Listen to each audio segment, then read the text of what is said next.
आप सबको स्वागत है। आज 16 मार्च के ईश्वरीय वरदान में परमपिता परमात्मा हमें सिखा रहे हैं कि किस तरीके से हम अगर अपने स्वदर्शन को करें कि मैं आत्मा जब इस धरती पर उतरी थी तो मेरा जब पहला जन्म हुआ तो मेरे कैसी थी आत्मा, मेरे अंदर कितनी पवित्रता थी। मेरे अंदर ना काम, ना क्रोध, ना लोभ, ना मोह, ना अहंकार, ना ईर्ष्या, ना घृणा, ना नफरत, ना आलस्य, अलबेलापन, ये सारी चीजें मेरे अंदर नहीं थी। ये सब कुछ मैंने सीखी हैं जब मेरी शक्ति कम हुई, जब मेरा कनेक्शन परमात्मा से कम हुआ। जब हम धरती पर आते हैं तो हमारे से परमात्मा का कनेक्शन हमारा खत्म हो जाता है वहां पर, और फिर आस्ते आस्ते आस्ते आस्ते हम गिरते जाते हैं, गिरते जाते हैं, गिरते जाते हैं, और जितनी भी शक्ति परमात्मा ने हमारे अंदर भरी होती है वो सारी यूज होनी शुरू होती है। और जब वो यूज होकर के लास्ट में पहुंच जाते हैं हम, तो जब हमारे अंदर कोई प्रकाश, कोई शक्ति, कोई लाइट नहीं रहती, तो परमात्मा हमें नीचे आकर के अपने आप से लाइट से जुड़वा करके हमारे अंदर शक्ति भरते हैं, और हम आस्ते आस्ते आस्ते अपनी बुरी आदतों को छोड़ते छोड़ते छोड़ते छोड़ते परमात्मा की शक्ति लेते लेते हम संपूर्ण बैटरी फुल हो जाते हैं। आज इसी के बारे में परमात्मा सिखा रहे हैं कि स्वदर्शन चक्रधारी बन, कि स्व का दर्शन करो। जब मैं तुम्हें बता दिया कि तुम आज से 5000 वर्ष पहले देवी देवता थे, तुम्हारे अंदर दिव्यता थी, तुम्हारे अंदर एकदम पवित्रता, सादगी थी, तुम्हारे अंदर मेरी सारी संपूर्ण शक्तियां थी। याद करो तुम कैसे थे, कैसे बर्ताव करते थे, कैसे सोचते थे, कैसे बोलते थे, कैसे उठते बैठते थे। सो परमात्मा कहते हैं स्वदर्शन चक्रधारी बन, हर कर्म चरित्र के रूप में करने वाले, माया जीत सफलता मूर्त हुआ। तो सफलता का मृत्यु है जब हम दिव्यता को इस्तेमाल करते हैं और साथ साथ शक्तियों को इस्तेमाल करते हैं, कि सिर्फ बहुत अच्छा बन जाना और फिर शक्तियों को अपने आप को प्रोटेक्ट नहीं करना, तो उसको भोलापन कहेंगे।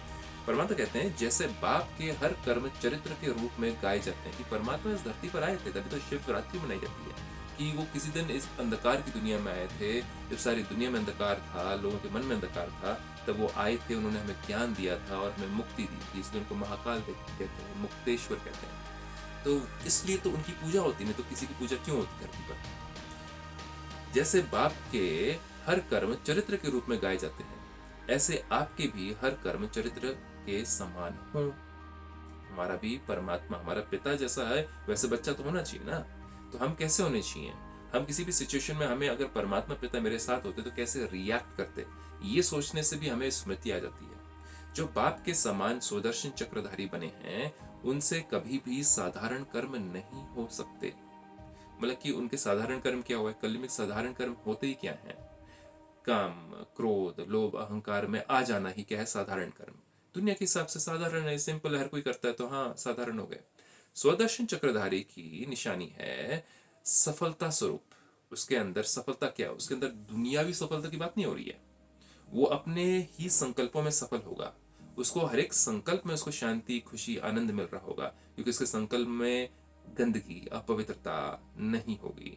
तो यही सबसे बड़ी सफलता की निशानी है, क्योंकि स्व के संकल्प के द्वारा स्व को ही शांति मिल रही हो। तो कितनी बड़ी सफलता है। आज इंसान जितना भी कमा ले लेकिन उसको सफलता नहीं मिलती, उसको महसूस ही नहीं होती सफलता, उसने जितना भी कमा लिया हो। लेकिन अगर आप संकल्पों को पवित्र बना देते हो तो आपको अंदर से महसूस होता है कि आप बहुत संतुष्ट हो, बहुत आप संपन्न हो, आप संपूर्ण हो। इससे बड़ी और क्या प्राप्ति हो सकती है। जो भी कार्य करेंगे उसमें सफलता समाई हुई होगी। स्वदर्शन चक्रधारी माया जीत होने के कारण स्व का दर्शन, कि हाँ मैं तो क्रोध यूज नहीं कर सकता, मैं तो काम वासना यूज नहीं कर सकती आत्मा, मेरे को तो अहंकार आना नहीं चाहिए, क्योंकि मैं देवत्व आत्मा, देवता स्वरूप आत्मा थी मैं एक समय, होने के कारण सफलता मूर्त होंगे। और जो सफलता मूर्त है वह हर कर्म और हर कदम में पद्मा पदम पति है। पद्मा पदम पति को कहते हैं मल्टी मिलियनर। मतलब कि यहाँ करोड़ों की, अरबों की बात नहीं हो रही है, पैसों की बात नहीं हो रही है।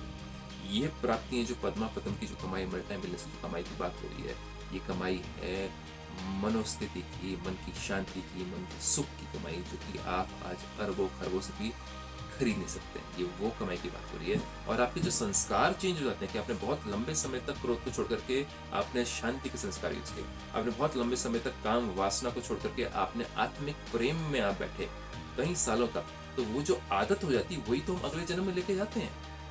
ये आदत ही अगले जन्म में लेके आती है। अगर क्रोध का संस्कार होगा तो अगले जन्म में भी क्रोध को लेके जाओगे, फिर क्रोधी परिवार, क्रोधी समाज मिलेगा, और फिर जीवन वैसे का वैसे ही होगा, असंतुष्ट। तो क्यों ना हम अपने संस्कारों को बहुत लंबे समय तक क्रोध के बिना शांति के, अहंकार के बिना नम्रता के, ईर्ष्या के बिना हमें संतुष्टता के संस्कार को बनाए, ताकि वो हमारे साथ लंबे समय तक जाए। सब कुछ सिखाया जाता है ब्रह्म कुमारी इसमें आपको भी आकर के सीखिए। आप शांति।